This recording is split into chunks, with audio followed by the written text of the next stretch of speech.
Hello everyone and welcome sa isa na namang tutorial sa statistics. Ngayon pag-uusapan natin paano nga ba mag-compute manually ng ANOVA sa madaling paraan. Okay, kaya tingnan na natin para saan ba ang ANOVA. Ang ANOVA o ang F-test ay ginagamit upang ikumpara ang tatlo o higit pang bilang ng grupo. So, unlike yung t-test na pinag-usapan natin sa isang video, ginagamit kasi ang t para mag-compare ng two groups. Pero sa ANOVA, ginagamit natin ito pag magko-compare na tayo ng three groups o ng tatlong data na galing lang sa isang grupo. Pero kapag galing sa isang grupo yung tatlong data, yan ay yung tinatawag kasi na repeated measures ANOVA na hindi natin topic for today. Ang i-discuss ko lang kasi ngayon ay yung tinatawag na one-way or one-factor ANOVA. Iba naman pag sinabing two-way ANOVA. Okay? Siguro sa next video na lang natin pag-usapan yon.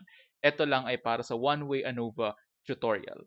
Pinapakita nito kung may significant difference ba sa mga grupong kasali sa ating research. Halimbawa, sa anong temperature kaya ideal mag-take ng isang exam? Sa malamig, sa katamtaman, o sa mainit na temperature? Magandang tanong yan para sa mga teachers. May epekto ba yung temperature ng room sa performance ng mga estudyante mo? So, tingnan natin. Okay, first mag-state muna tayo ng hypothesis. So ganito siya dapat. Yung ating null hypothesis ay population 1 is equal to population 2 and population 2 is equal to population 3. Ibig sabihin, ina-assume natin sa null hypothesis na walang pinagkaiba yung tatlo o higit pang bilang ng grupo. Pero sa atin namang alternative hypothesis, actually maraming paraan para i-state ito sa psychological statistics, pero ito yung pwede natin gamitin in general. At least one group is different from another. Ang shortcoming lang ng ANOVA is that hindi niya kayang ipakita kung saan nag exist yung significant difference. Kaya kailangan pa natin gumamit ng post hoc at typically sa field namin sa psychology, ginagawa na lang namin ito sa pamamagitan ng mga software at hindi na namin siya kino-compute manually. Typically, ang kino-compute lang namin manually ay yung ANOVA lang mismo. Pero yung post hoc sa software na namin ito ginagawa. But anyway, sige, mag-proceed na tayo. For example, ito yung data. Ang una niyong pwedeng gawin, kunin nyo, okay? So, ito ay sample data lang, pero siguro ito yung mas magandang data na gamitin natin. Okay? So, on the scale of 1 to 10, gaano kataas yung score ng mga estudyante, ang una mong pwedeng gawin ay kunin ang mean ng mga grupo. So, isang 15 degrees Celsius, malamig, isang katamtaman lang na temperature, isang mainit na temperature. So, sino kaya yung may pinakamataas na score sa exam? Obviously, before pa natin i-compute ang ANOVA, kita na natin na mataas yung sa katamtamang temperature lang compared naman dun sa malamig na examination room at doon sa mainit na examination room.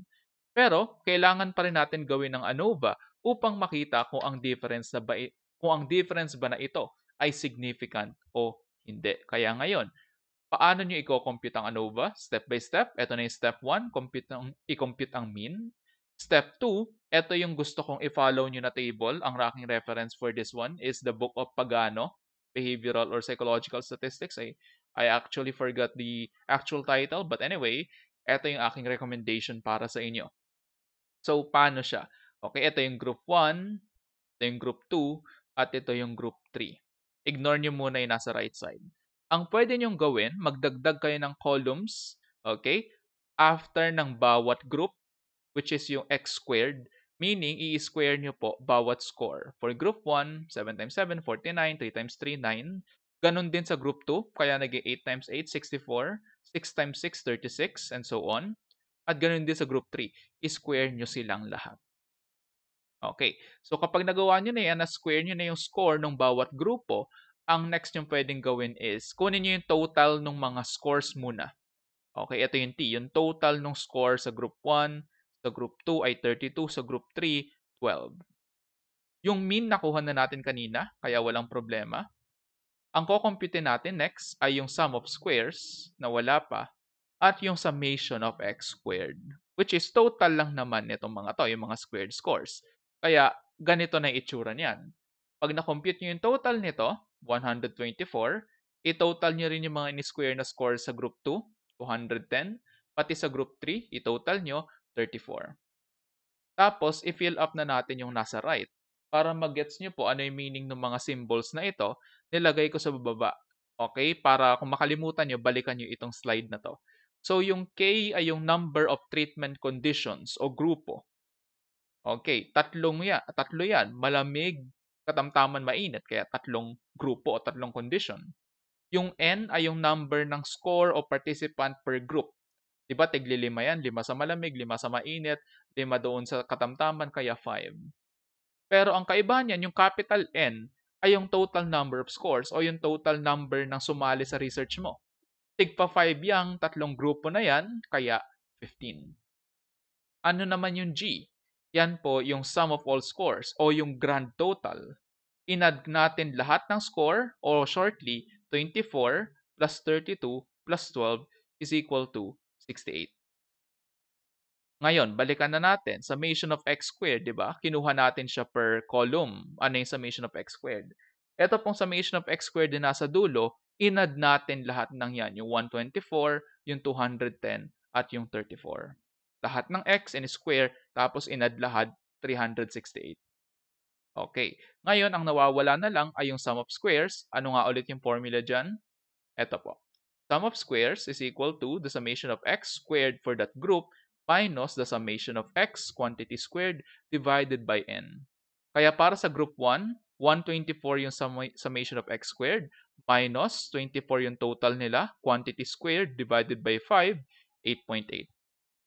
Ito yung formula for group 2, 210 galing dito, 32 galing sa total ng group, divided by kung ilan sila, 5 is equal to 5.2, at ganun din yung ginawa natin para sa group 3.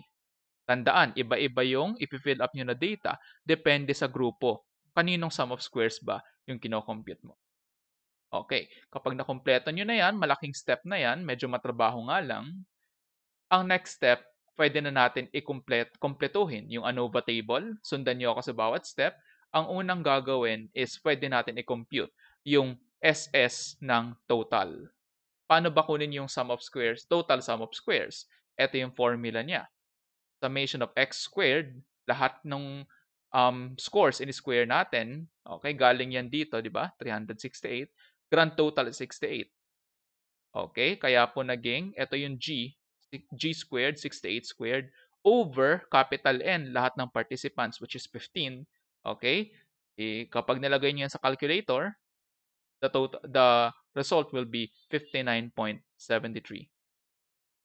Next, i-compute natin yung sum of squares within treatments. The formula for that is going to be summation po nung sum of squares inside each treatment. Yung kinompute natin yung 8.8, 5.2, tapos 5.2 ulit dun sa isang grupo, i-add nyo lang lahat ng sum of squares per group. Ang total niya, 19.2. Kaya nilagay natin 19.2. Yung sum of squares between naman, yung formula niya, yung madaling formula niya, ay sum of squares total minus sum of squares within equals 40.53. Kaya para ma-check nyo kung tama ba yung computation nyo, dapat pag in-add nyo yung SSB tsaka yung SSW, ang result 59.73. Okay? Ngayon naman, ready na tayong i-compute yung DF o yung degrees of freedom. Unlike sa t-test na madali lang yung degrees of freedom, sa ANOVA meron tayong tatlong DF. At ano-ano yan? Tingnan natin. Una, DF total is equal to total number of participants minus 1, 15 silang lahat, minus 1, 14. Ilagay ang 14 dito. Degrees of freedom within, total participants minus number of group, kaya 15 silang lahat, minus 3 groups is equal to 12. Tapos panghuli, degrees of freedom between is equal to number of groups, yung K, minus 1. 3 groups minus 1 is equal to 2. Ilagay dito sa taas yung 2. Kaya ngayon, paano na natin kukumpletuhin yan? Madali na lang yung next few steps. Para po doon sa MS between, ang formula lang ay yung 40.53 divided by the degrees of freedom between, okay, 20.265. Sa MS within naman, ganun lang din yung gagawin nyo. SS within divided by DF within, 1.6. At paano nyo makukuha yung F? 20.265 divided by 1.6, F is equal to 12.67. 20.265 divided by 1.6, that would be equal to 12.67. Basically, kompleto na yung ANOVA. Ano na yung ANOVA table? Ano na yung next step? Alamin ang value, tabular value para sa F. Paano yan malalaman? Meron tayong degrees of freedom na titingnan. Okay, nakalagay dito sa taas ng ating table, DF for the numerator. Ang numerator po ay yung between. So, yan po yung 2. DF for the denominator, okay, yan naman po ay 12. Okay, so doon po siya nakuha. So, anong gagawin? Hahanapin nyo kung saan magtatagpo yung 2 at yung 12, yan ay 3.88. Kaya ngayon, i-compare na natin. Ito yung na-compute natin, 12.67. Yung tabular F is 3.88. Mas malaki yung F compared do sa tabular F. At tandaan nyo, kapag mas malaki ang F compared sa table F, i-reject ang null hypothesis. Conclusion, may significant difference sa exam scores sa pagitan ng tatlong grupo. At dahil may significant difference, pwede mo na yang malaman gamit ang post hoc test gamit ang isang software. So yan yung tutorial natin for today tungkol sa manual computation ng ANOVA. Sana marami kayong natutunan. Thank you for listening. Have a nice day.